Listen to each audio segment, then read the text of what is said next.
నమస్తే, welcome to Four Sides TV.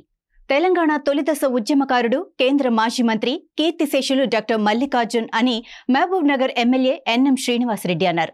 Mallikarjun 21వ వర్ధంతి సందర్భంగా ఆయన విగ్రహానికి పూలమాల వేసి ఘనంగా నివాళులర్పించారు.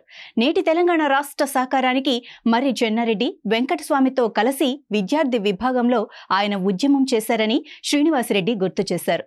రాష్ట్ర రాజధానిలో మల్లికార్జున్ విగ్రహాన్ని ఏర్పాటు చేసేందుకు కృషి చేస్తానని ఎమ్మెల్యే హామీ ఇచ్చారు.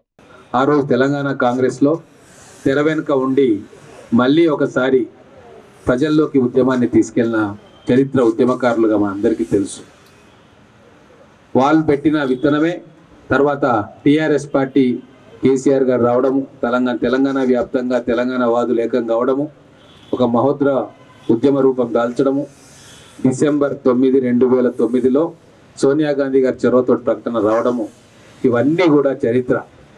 ఆ చరిత్రలో మొదటి అక్షరం రాసిన కొద్ది మందిలో మన పెద్దలు డాక్టర్ మల్లికార్జున్ గారు. వాళ్ళు ఉన్న విషయం మన అందరం మరొకసారి గుర్తు తెచ్చుకోవాలి. వారు ఉద్యమకారుడిగా కాదు, ఈ ప్రాంతంలో ఎంపీగా ఎన్నికై అందరినీ కూడా తన వాళ్ళుగా చూసిండు. మల్లికార్జున్ గారి కులం ఏది అంటే చాలామందికి ఇప్పటిదాకా తెలియదు.